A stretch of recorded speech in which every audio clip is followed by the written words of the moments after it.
Good Thursday morning, folks. I'm News 18 meteorologist Cam Hotman with today's edition of your weather vlog. A very active day behind us with plenty of reports of hail, strong winds, even a few warnings as well. We saw hail as large as an inch across parts of the viewing area, mainly the southern half of the viewing areas where we saw the majority of these reports of strong winds and large hail out towards Kokomo, Converse, near Dayton, Darlington, as well as New Ross. Those were all of your 1-inch hail diameter reports. We also had some wind gusts in excess of 50 to 60 miles per hour towards Crawfordsville and Frankfort. Those occurred with the storms that rolled through overnight last night into early this morning.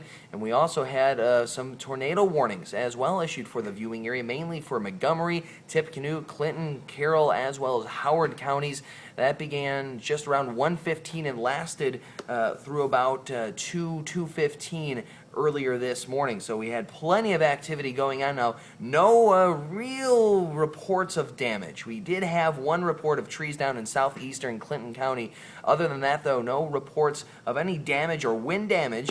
We also saw some wind gusts up near 35, 40 miles per hour throughout the viewing area as well. The main effect from the storms that rolled through yesterday afternoon, early this morning, were the rain amounts. We saw as much as 2.5 inches or nearly 2.5 inches, and these are unofficial amounts near Carroll County, in Carroll County. The further north you went, the lower rain amounts we saw, right around an inch or just about 3/4 of an inch for our far northern counties. The further south you went, that's where you saw more rain. Benton County near 1.5 inches, Tippecanoe County much of the same story for Lafayette, and as far as Howard County goes, near 2 inches once again. So some very strong storms rolled through last night into early this morning, and as of now, we're seeing pretty calm conditions out there. In fact, as a whole, we're looking at conditions much nicer than what we saw. The remnants of that line now moving through parts of Ohio, Kentucky, southern Indiana.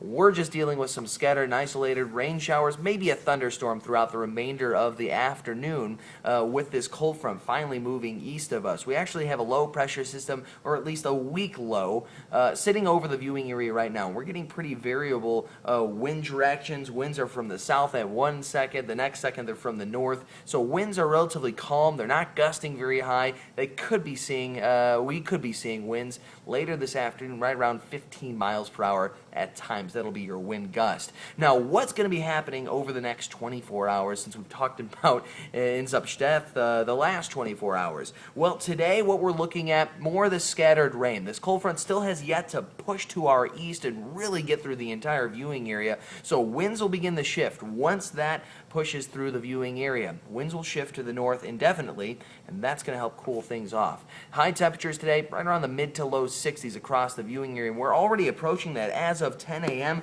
Temperatures are sitting right around 61 degrees here at the station. Originally, we had a high temperature of around 62. We were expecting a little bit more moisture in the atmosphere with the scattered rainfall to keep things a little bit cooler.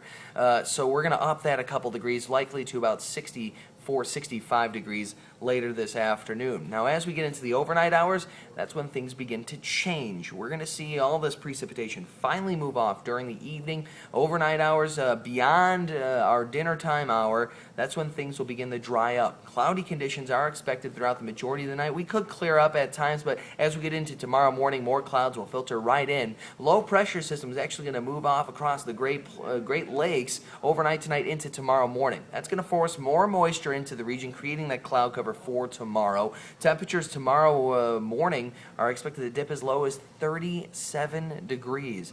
A very cool morning in store for us, but as we get into the Friday afternoon, we're not really going to be faring off much better. 48.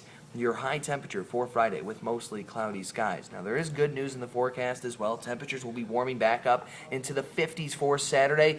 If you're headed out to the 5K at Purdue, you may want to bundle up. Morning overnight lows and morning temperatures for Friday night and Saturday morning, 31 degrees, and that kicks off, I believe, right about 8:30. So a very cool temperature in store for runners and walkers for the 5K. But if you are headed out maybe to the Gold and Black game, you might be in store. The spring game looking a little bit nicer. Temperatures likely more to be about the upper 40s by that time. Still pretty chilly, so you may want to bundle up, but still, it'll be a pretty nice day. No rain expected. Partly cloudy skies on Saturday, 52 your high temperature that day. We finally climb back up into the 60s for Sunday, though a high pressure system off to our east will produce the southerly winds to warm things up. We're also going to be looking at a warm front move across the viewing area. That could cause some light and scattered showers that day, and with warm fronts come cold fronts, and that's exactly what we're going to be dealing with Monday afternoon into Tuesday morning. Scattered showers and thunderstorms expected both of those days, with temperatures climbing back into the 70s. Now it's going to be a weak and slow moving cold front that you're going to get some of these pop-up showers and thunderstorms. At this time, we're not really expecting any severe weather, maybe some light convective activity producing the light and scattered thunderstorms. But as this moves off to the east, really won't cool us off at all. We're still expecting temperatures to be in the low 70s by midweek of next week. That's pretty much all I wanted to hit on today, folks. If you have any questions about this forecast, feel free to email Chad, Jesse, and I at weatherteam18@WLFI.com. You can always email me at cameron.hotman@WLFI.com. And you can always follow us on Twitter at WeatherTeam18. Until tomorrow, folks, I'm News 18 meteorologist Cam Hotman, signing off.